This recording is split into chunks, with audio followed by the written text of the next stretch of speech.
bars in a rain. Man, I go hard like Santan. Yo, good evening, one and all. It's your boy SV Carbaholic, and I am back on hosting duty. Welcome to another weekly edition of TG Touchline Gunners. We're back with another stay at the W Hotel, 14th game of the season, 11th clean sheet of the season, another stay at the W Hotel, another clean sheet, another L for the Ops. We live, baby, we live. So game by game, but we take it game by game, but we're enjoying. We're going to talk to you guys this evening about the Brighton 2-0 win in the Cup. And yeah, there's quite a few bits we can touch on, we can talk about. And with me to talk all that good stuff is German DZ. Good evening, sir. How are you? I'm blessed, brother. Blessed. I'm very blessed. Yeah, not just clean, not the regular clean sheets. You know, the clean sheets we got, they're steamed and ironed, brother. Yeah. Real clean sheets. Trust me. Man's not even using iron, bro. We're using the steamer for this thing, bro. That's how it's coming, bro. That's the cleanliness of these clean sheets, bro. Trust me. But yeah, listeners, thank you very much for joining us. If you do like what you listen to, we do have our patrons where we do post matches, scouting reports. So if you do like what you hear, tell a friend to tell a friend. You can join for as little as £3 a month. We're not going to talk about the Palace game today. We did do a post match patron. So if you are part of the patron, go and run that up. Myself, Kuz and Khalil, we did a little post match for that one as well. So, but guys, thank you very much for joining us here. German, yeah. Let's get into it then. 10 changes the manager made for this evening's game. I think I was in the camp of very much pro rotation. I know there was a couple arguments I was having with different people online who said, "Nah, we've got to go strong to go for all the comps," and I understand that, but you know, we've got like 5-6 forward injuries, so that was kind of factored into my thinking. It was kind of like, listen, I understand, but at the same time, I don't really want 70 in Saka's legs, Gyökeres's legs, Trossard's legs with Burnley away on Saturday, and they're going to line up the deepest of blocks as well, bro. So I know what that game is bringing, so I need them fresh. So it was great. He completely changed the back line. White right back, Lewis Skelly centre back, Hincapie first start for Arsenal, centre back with Mosquera. He had Marino and Norgaard anchoring in front, Ethan 10, Eze left, Max Dalman right, and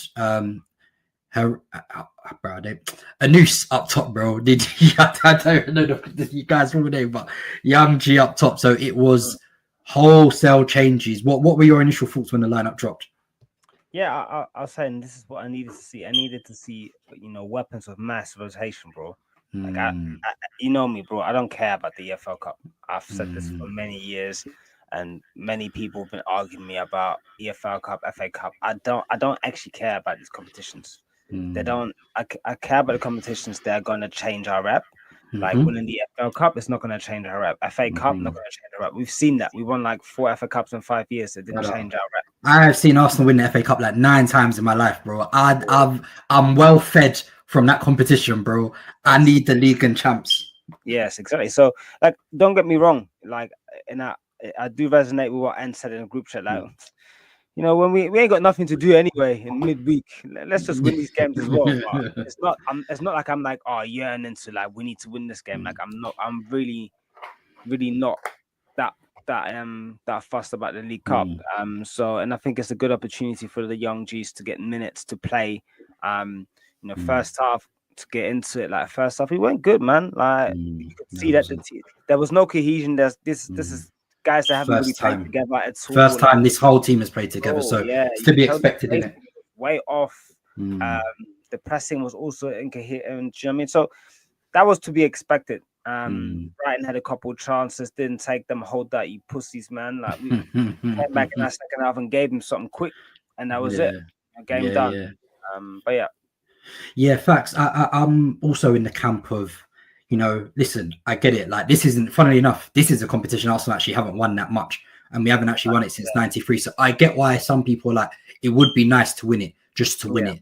And I do, even though I don't fully agree, I understand why some people say, you know, the Cities and Liverpools, they won this on the way to going to win something big. I also get that it could potentially fuel the run-in. But I'm looking at it from a perspective of, if you get to the semi-final, you have to play a 2-legged semi-final of this in January.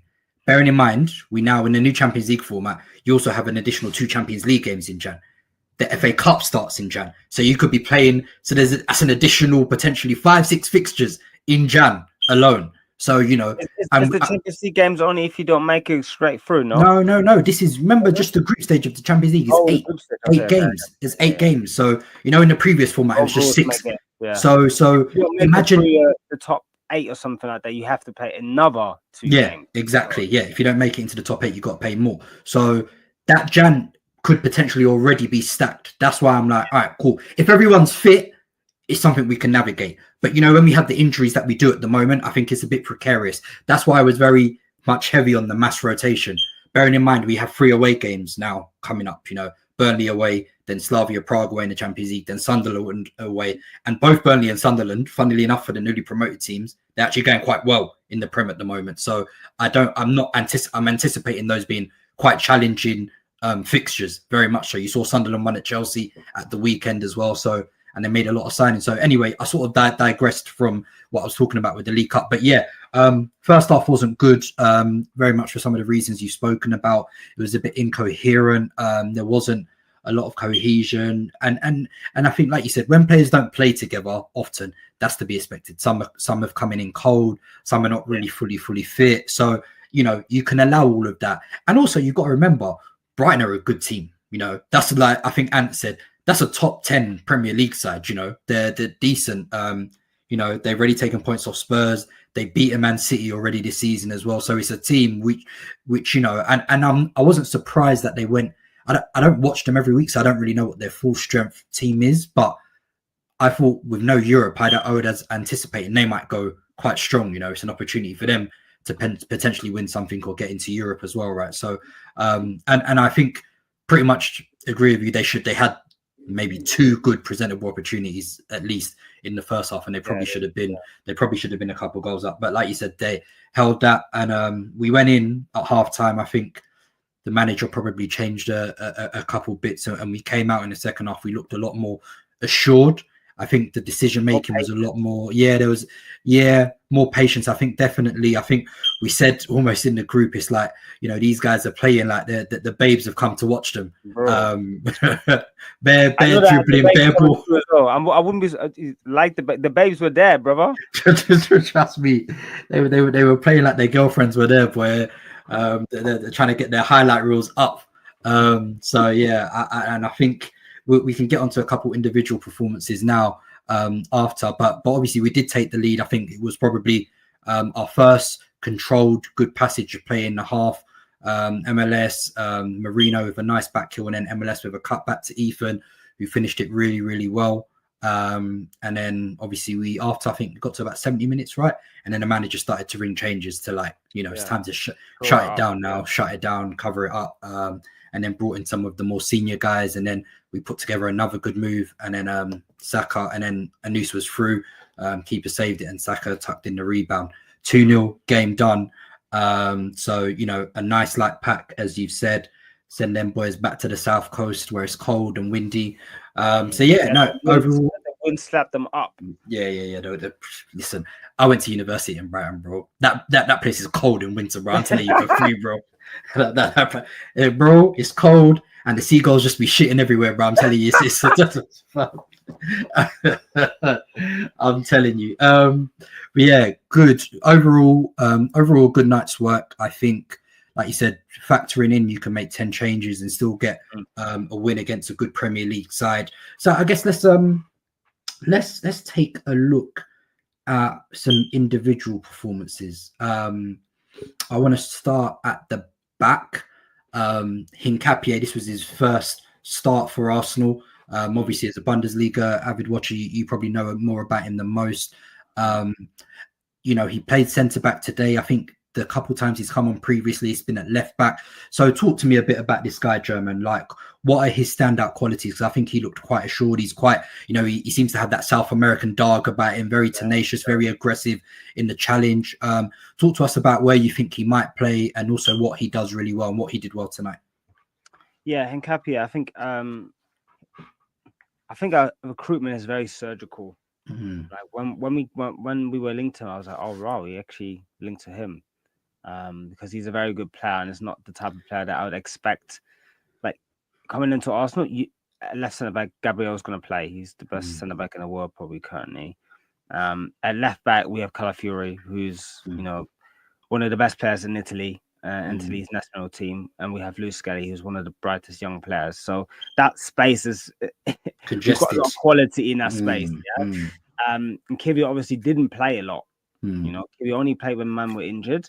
But Hincapie is the type of level of player where I thought, he'd go somewhere and be a starter, like another top 6 team. He can go somewhere and be like a clear starter. He's got a lot of qualities. He's a Champions League quality player. Obviously, he won at Leverkusen. He's been there a couple of years. And why I say our recruitment is surgical, because I look at the profiles that they've recruited in the wide areas. On the right side, we got Timber and White. As athletic profiles, Timber is stocky, short distances, can carry the ball, turns on the ball, very strong in duels. Timber is a joke. Then you have White, who's more elegant, probably on the ball, more of a centre back than stocky sort of right back, but he can play in that role like a hybrid footballer, modern footballer, classy, but also aggressive, and taller, rangy, yeah. And then we have basically signed the exact same profiles on the other side. I say signed. Skelly came through the ranks, but Hincapie is like, I liken him to White in terms of what he does and how he plays. He's more aggressive and he's more rash than White. But as you know, White is probably a lot more rash than the normal English defender.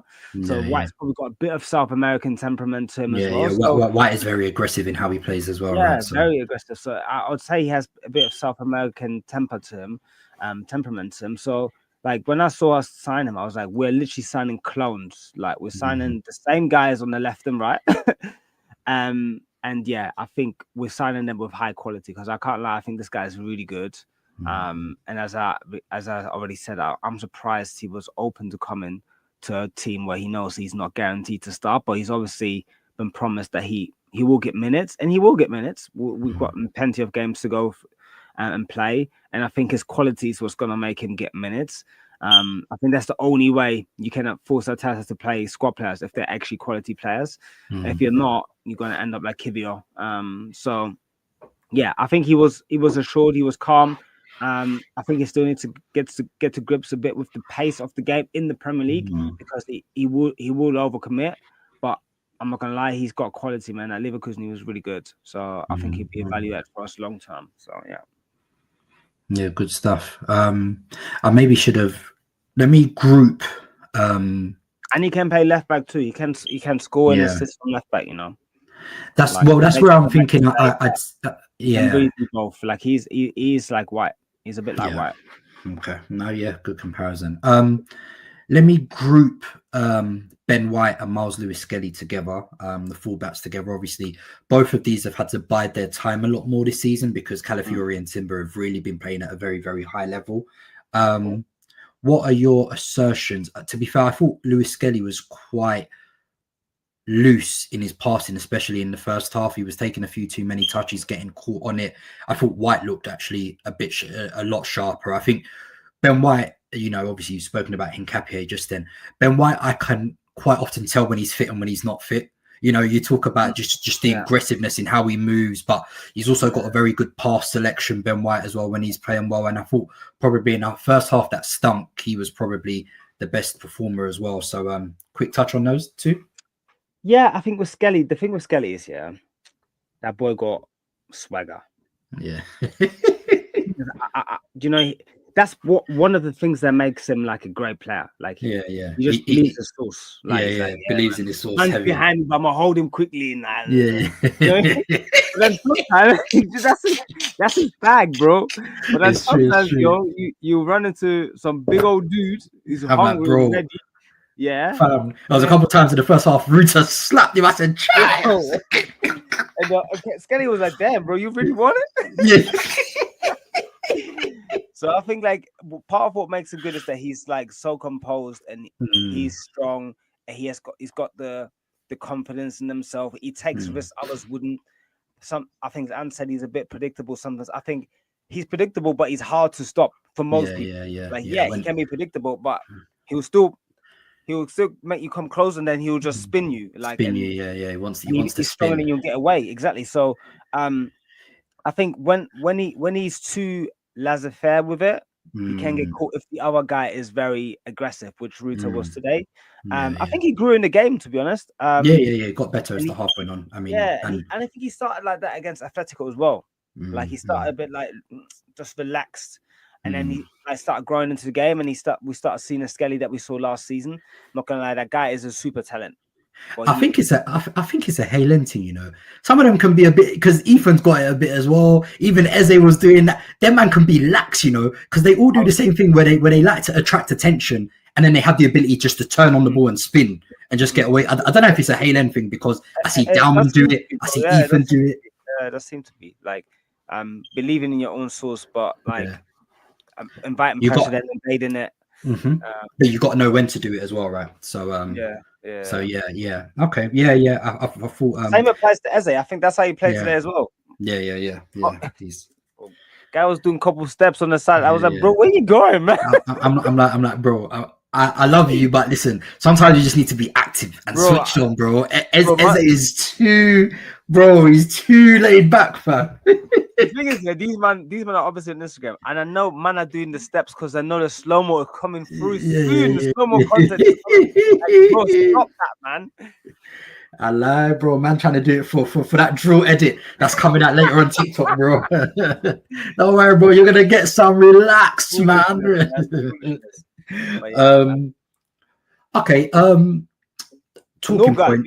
Yeah, I was just about to touch on this. We obviously know that Rice and Zubimendi are the first choice pairing. However, I can't lie to you.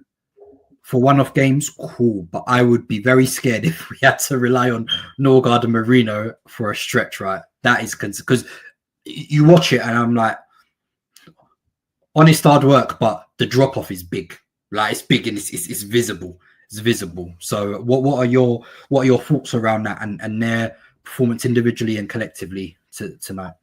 And I think this is a good exercise. And I do maintain I think Norgaard is a good Premier League player.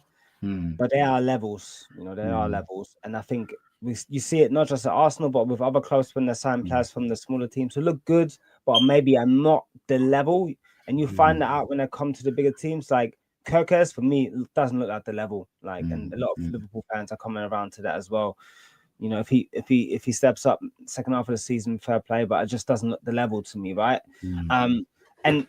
And on a smaller scale, Norgaard looked like a good Premier League squad, someone that can be a squad player.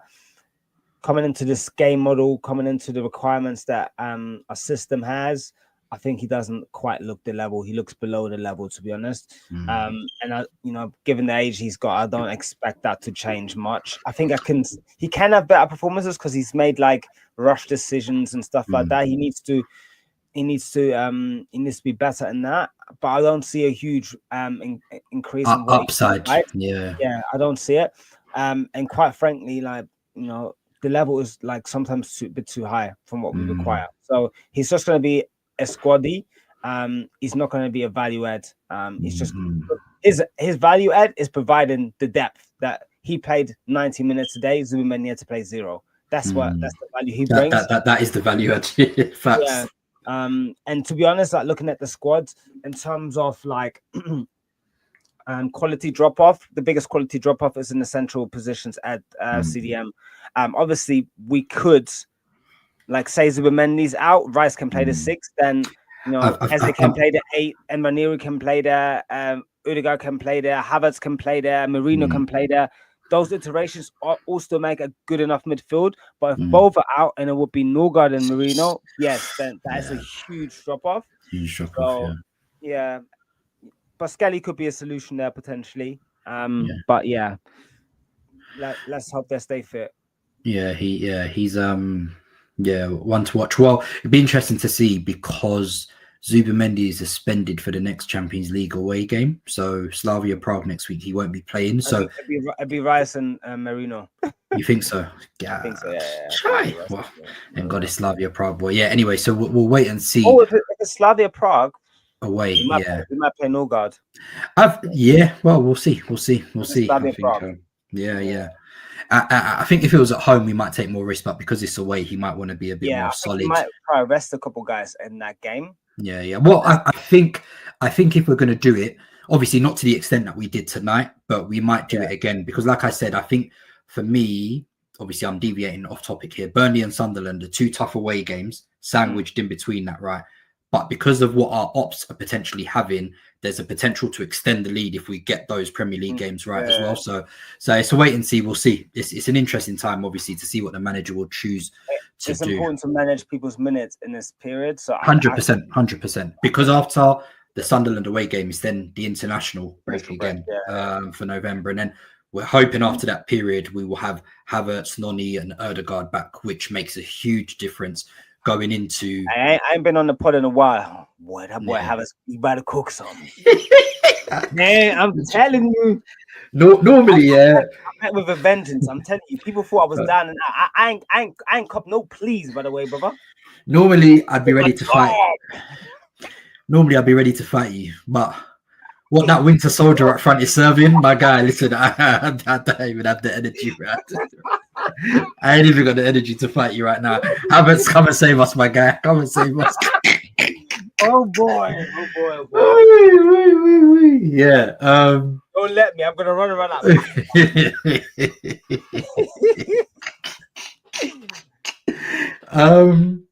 Okay, yeah. So the final 3 I want to talk on.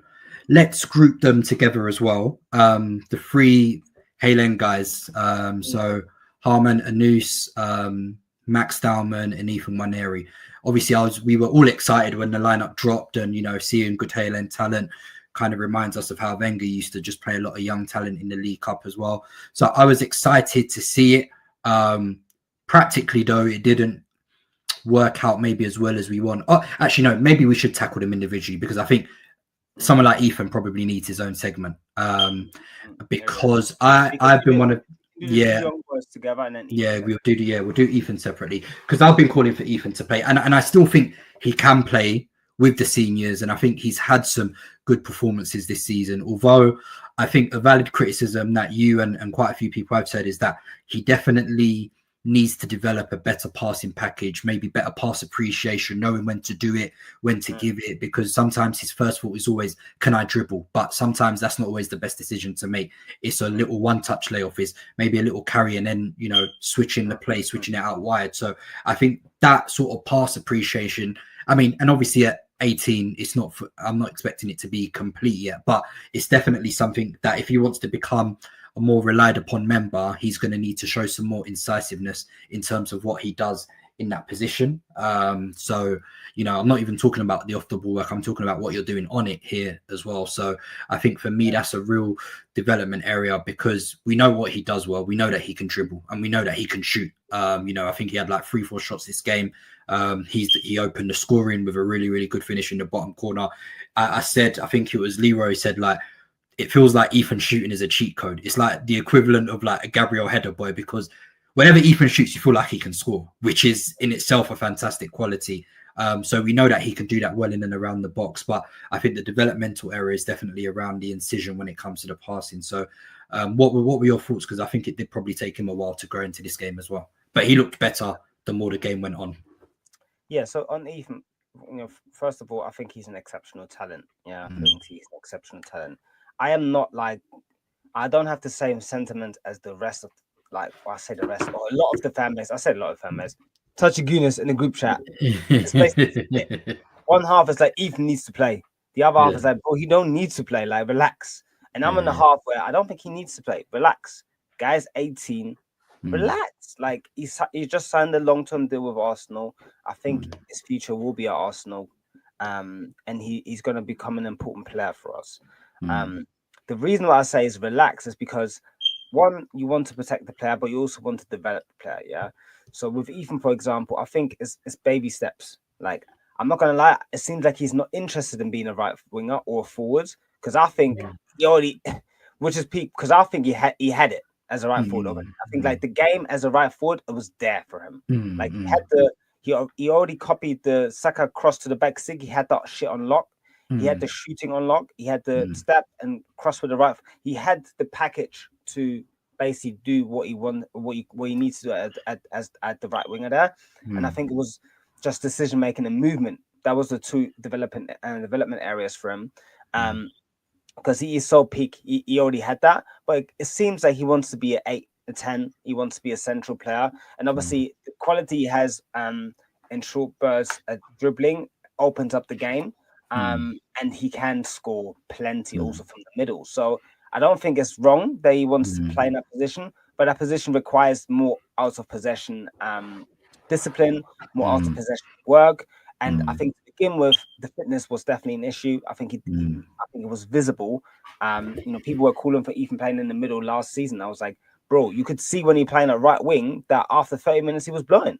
Like, so how is he going to play in the middle when you have to do more running there? Especially that role that Odegaard plays in our system requires a lot of running, a lot of energy.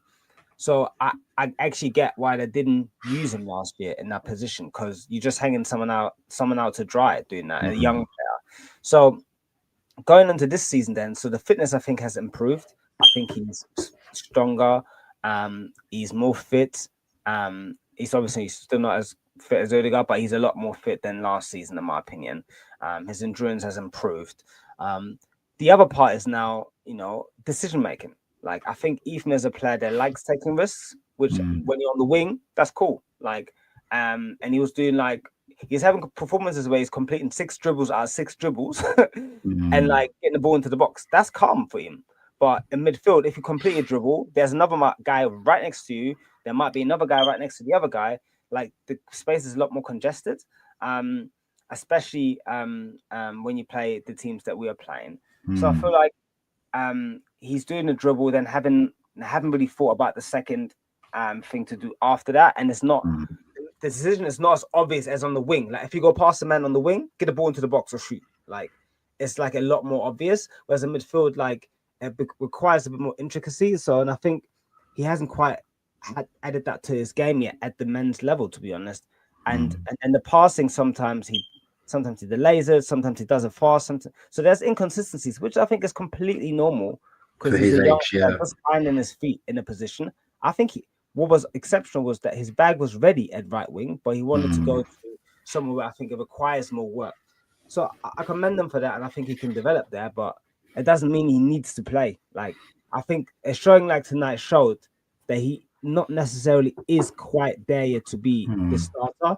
And it does make, even Eze, I don't think Eze is top at 10 or 8. I can't lie. Left wing. Left wing is him. Yeah, I agree. That's his bag, bro. 100%. But he still fulfills that role. I think at the fundamental level, still a bit better than Ethan right now. Yeah, for sure.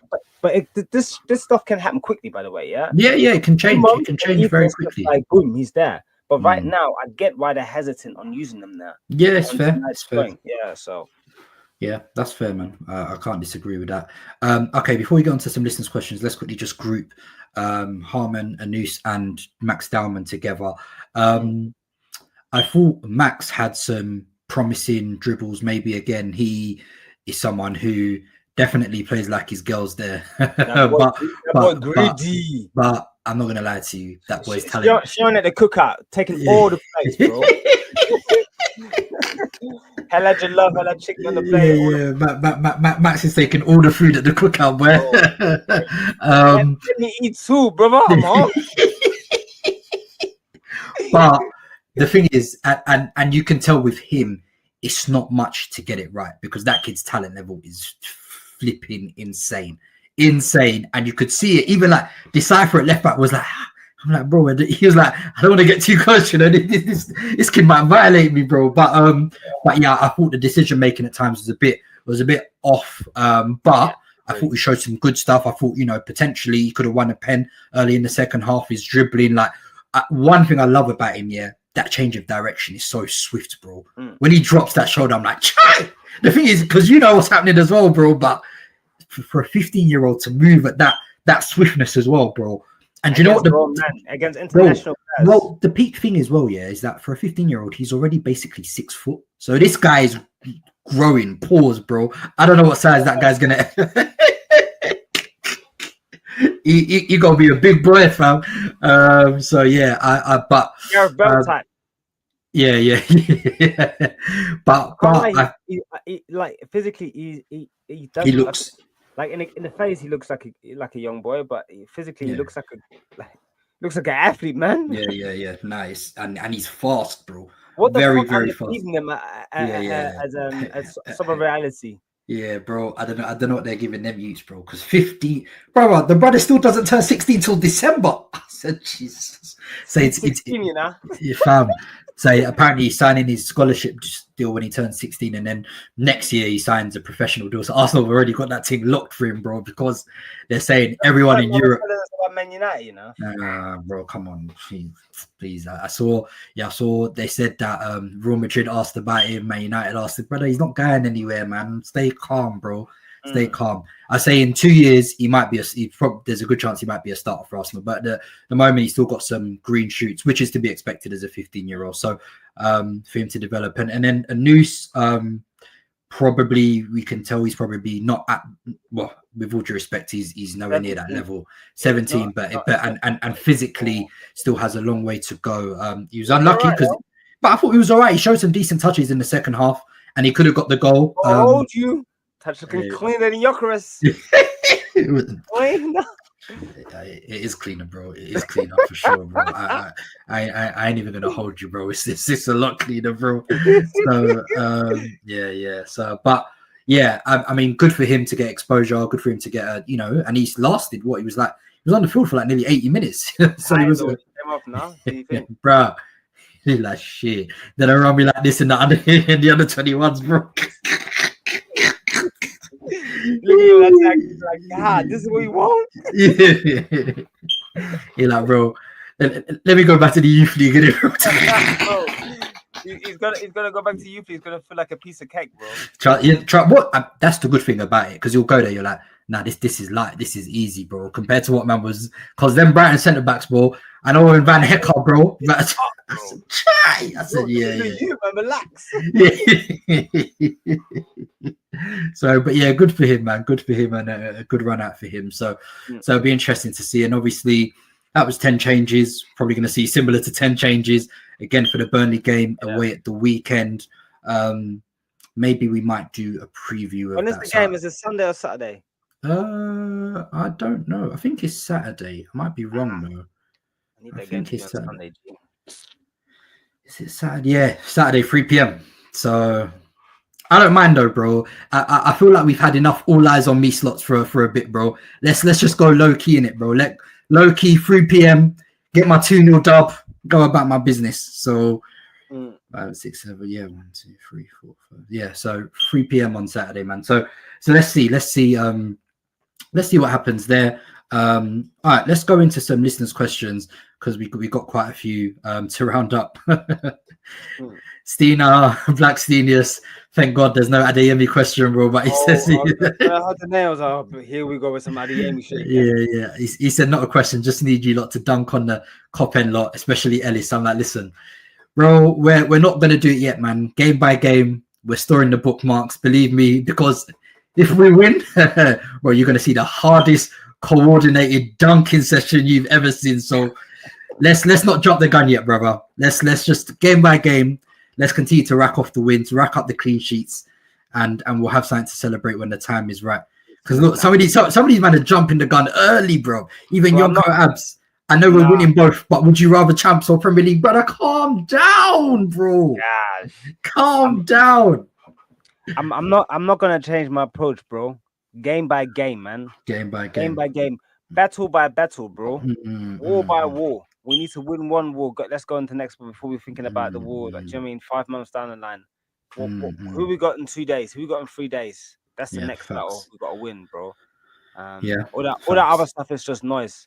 Yeah. And I think a lot of overzealous stuff being said this week. But you have to block out the noise. Just keep going. Like, if people really think that Liverpool and City are cooked right now, I'm sorry. I'm sorry to have to tell you, Arsenal are gonna drop some points. And that's it. That's what I'm saying. That like, enjoy what we're doing at the moment, and hopefully long may it continue. But there's going to come a point where we drop. So I just hope when we drop, we're still in a decent position that you know, we're not looking too far over our shoulder. But It's a yeah, marathon, bro. Like you're not gonna be able to run at the same speed the whole way through that. that's it. We've not That's seen it. that. So Yeah, man, 100. But he does says, what would you prefer, the champs or the Premier League? bro, I'm not doing this preference thing, bro. I'm not doing preference. You're not doing preference now. I need both. I need both. hear you, brother. I hear you. Ask me, do you prefer salt and pepper squid? Do you prefer prawns, bro? I'm gonna order both if it's on the menu. Both is an option. Right, I'm gonna get both. It's like that Rio Ferdinand meme, innit? It's like, why do we have to compare? Why can't we just appreciate both? Innit? Yeah. I appreciate both. I appreciate both. All right, cool. Count Dracula says, and this is obviously interesting considering we sort of touched on all of them. Says, imagine is one of my ops, by the way. Oh, he's one of your ops. Yeah. Okay. Well, he usually sends for Habib. Let me tell you something, Count Dracula. Did Eddie play tonight? I know he's got the Ghana flag in his name, innit? Yeah. No, he's got the Ghana flag. He's got the Ghana flag. Eddie did play for Palace. No goals though. No. Hold that. Yeah, go on. He was saying, imagine you were assigned Ethan, Max, and Miles to be their personal coach.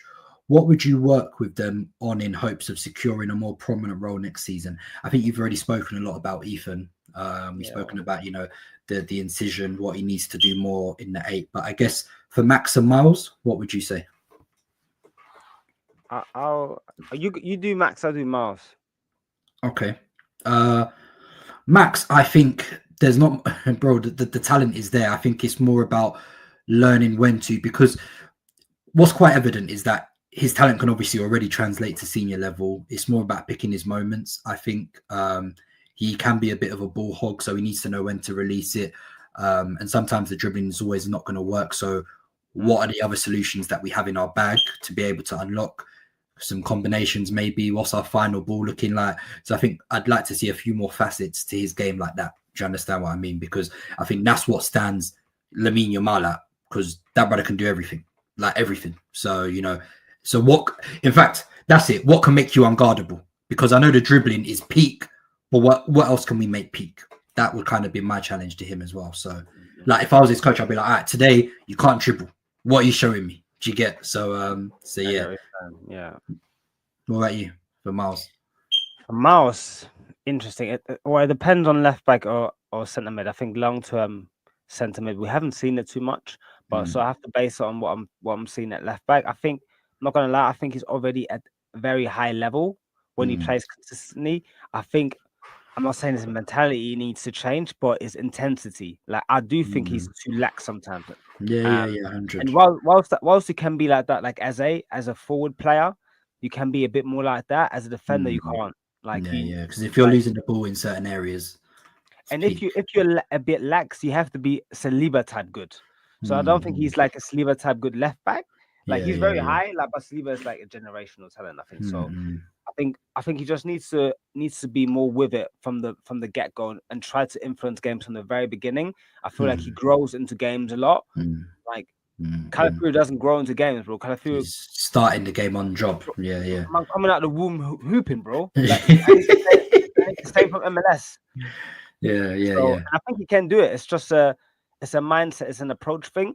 But I think in terms of what he got in this game, 1v1 defending, he got that. He's strong. He's good in the air. He also reads situations quite well.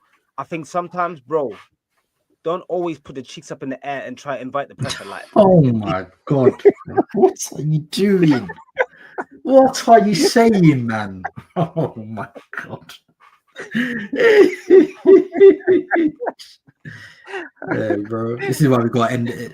So, we're going to end the pod in a minute. This guy's moving crazy. What I'm saying is, you don't always have to invite the pressure, Miles. Like, sometimes just play a bounce ball. Like, I feel like a lot of times he's not forcing the issue, but like he's inviting the pressure too much. Like, find a good balance, a better balance. Don't want you to get caught. And I think we've seen him do. I think I've seen him have games where he's got the balance perfect. When he played PSG, was it PSG at home? No, it was Real Madrid at home. I'm not gonna lie, that was a 10 out of 10 performance. 10 out of 10. Defending, Rodrigo was it, bro. Yeah, Rodrigo was a New Delhi. packed and potion, bro. Rodrigo was a New Delhi in his home country. Miles was hooping out of his mind. He went to Brick Lane after that game, but and then 2 weeks later, playing Real Madrid, it was the opposite. Yeah, for real. Right.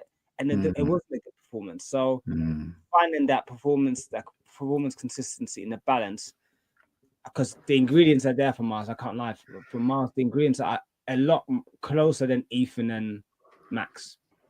I think. Yeah. Anyway, I haven't seen midfield too much yet. Yeah. Okay. Multifaceted Musings at Multi Musing says the narrative around our style of play is boring, especially because we're racking up results. As a child of Wenger Ball, however, what we saw in 22-23 and the back end of the 23-24 season, how do we set up and deploy to run over teams that set to play us like Palace did on Sunday? So this narrative has been quite boring recently, but I think people don't have a lot to get Arsenal at with anymore. So they're really just trying to nitpick where they are.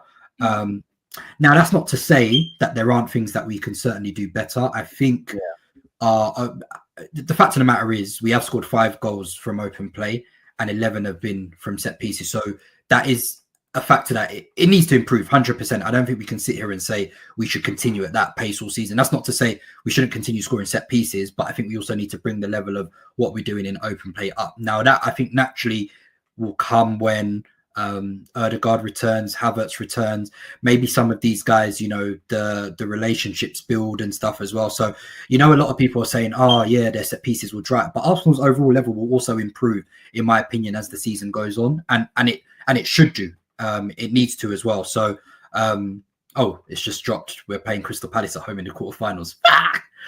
Palace are a decent team. When is that game?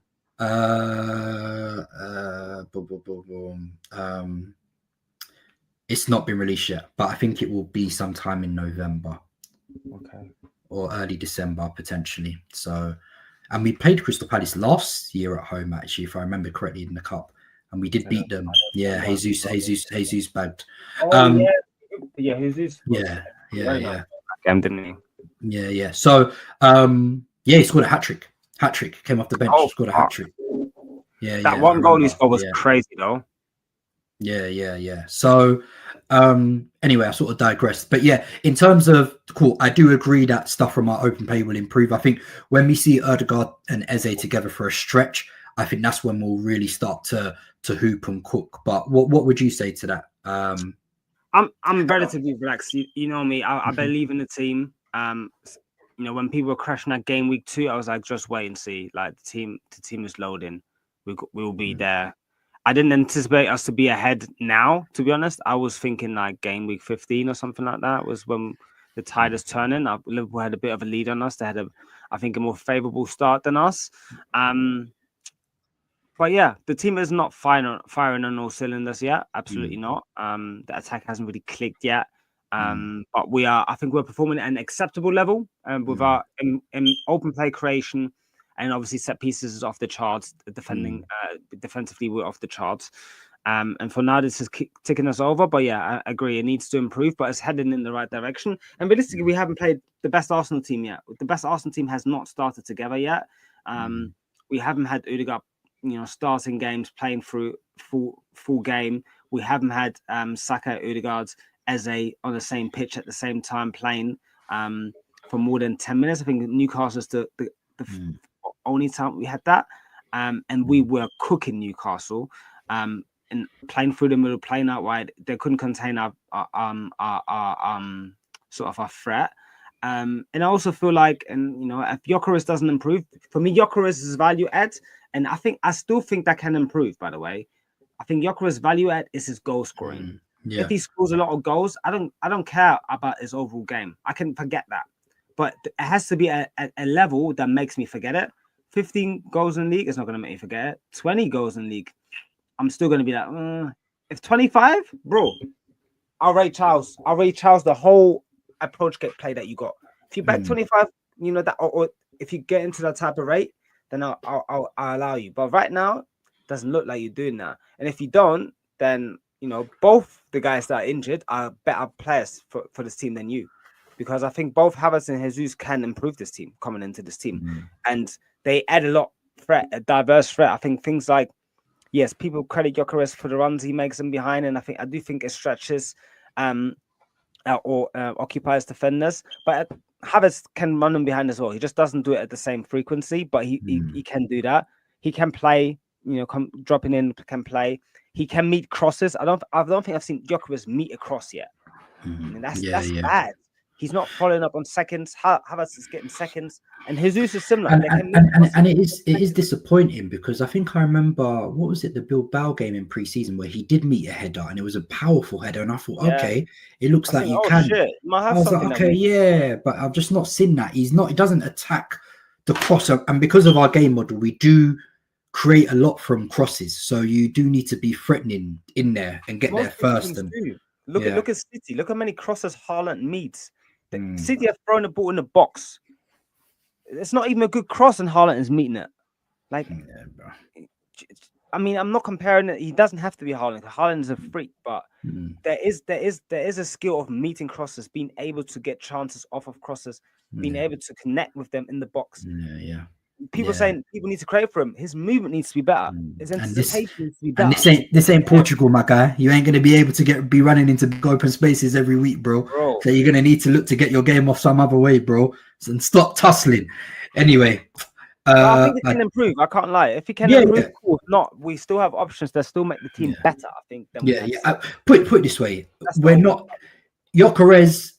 If he can, great, but he's not going to be a reason why we don't achieve our objectives. We can still win in spite of him. So he's not. Okay, cool. Yeah.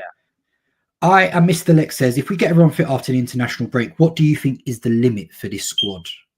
Obviously tonight wasn't a vintage performance, but good. What's the limit? Where do you think our ceiling is? I already think we're one of the best sides in Europe. But if everyone's fit, we're gonna. I think we should be going deep into the Champions League. Hopefully, the Champions League depends on the draw. Like if you meet like another elite team in the quarterfinals, you can cancel each other out. It's the same as like Real Madrid will expect to go deep into the Champions League. If they meet us, they might go out. PSG expect to go deep into the Champions League. If they meet Barcelona, they might go out. But expectation would be to go deep into the Champions League. And for me, the main thing this season for me is the league title. This is we can control that more than the Champions League. Yep. Because if we do what we're supposed to do, we will win the league. If we have a high, consistent level of performance and achieving results, we'll get the Champions League is because you can have one off night and you can be at the competition. So it's a harder one. It's a harder thing to evaluate because sometimes the variables can go against you. But generally, if we do what we're supposed to do in the league, we will win the league. So that's kind of what I'm hoping for. Okay, I wouldn't say limit, but like my expectation is like win the league this year. Yeah, win the league, and then hopefully, which is a high expectation. Like only Liverpool, probably City. Yeah, I don't even think City expecting to win the league. Oh yeah, true. Yeah, true. Or the fans are expecting. I think. We're expecting to win the league, and I think Liverpool fans were expecting to win the league. Some still are. Some still do probably, but the rest would say compete. I'm past competing. My expectation is to win it. Win, for sure. Okay. What's your lineup for Burnley? Says DA_Adigun. I think it picks itself pretty much, right? It's obviously it'll be I guess it depends. We don't know if Saliba's fit or not, so it'll be Raya in goal, Timber right back, Calafiori left back, Gabriel left centre back. Obviously, if Saliba is okay, he will come in. If not, it'll be Mosquera, and no one will have any issue with that. It'll be Rice and Zubimendi picks itself. It'll be Saka on the right. Assume Trossard on the left. He didn't start tonight. Gyökeres up top. I'm assuming Eze at 10, but it wouldn't surprise me if Mourinho started either. They might try and crash Burnley through crosses into the box. I wouldn't do it personally, you know me, but I don't think he'll do that. Mourinho played 90 minutes there as well, didn't he? We played 90 today, so I'm hoping. Well, obviously, because Eze was left on for a while. Eze came on off at like 80, 83 minutes. So, but I think I would. But that's the only other option. But I'd expect Eze to start. So I don't think Ethan will start. No, I don't think Ethan will start. It could be Eze left wing and Mourinho thing. I expect Trossard to start though because he only got 7 minutes today, so I'm kind of expecting him. So I do know a lot of people hate Trossard, but I think he's been bad this season. No, he hasn't. And also, I feel like it's been okay. I feel like when he plays Calafiori, he likes to play Trossard, and when he plays Luis Skelly, he likes to play Martinelli. I've noticed the sort of the partnerships he likes to choose as well. So I think that's kind of been consistent in terms of, because he's picked Luis Skelly and Martinelli in the Champions League, and Trossard and Cala have had most of the Premier League minutes so far as well. So I think that will continue to be the case. Yeah, so, Trossard will start. We trust that as a. Yeah, I think it should be Trossard as a yes. I think it kind of picks itself. So fingers crossed we get the dub there. Last question before we lock off for the evening. And it's not really Arsenal related. So for you, just be interesting to pick your brains on this. Nate Rager, I really do rage, says, why do you think some of these bracket mid teams like Bournemouth, Palace, Brentford, Newcastle, I wouldn't maybe group Newcastle in here, were able to lose their best players but still remain competitive so far this season? It's the spending part of the Premier League.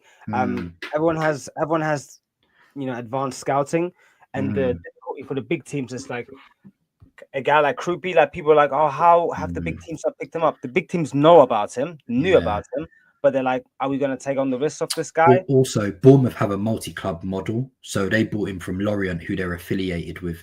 And that's how they were able to, because they got him for like 10 million. Whereas I think West Ham were trying to bid like 35 mil for that Hincapie guy, and they couldn't get him. So I think, to your point, everyone, the Prem haven't, like Brentford have got like Michael Coyote, Tams Card. Every team has good players. That's essentially the crux of it. Right? That Michael Coyote guy that was linked to Arsenal a couple of years back. Yeah. Like these are very good young players that. Yeah.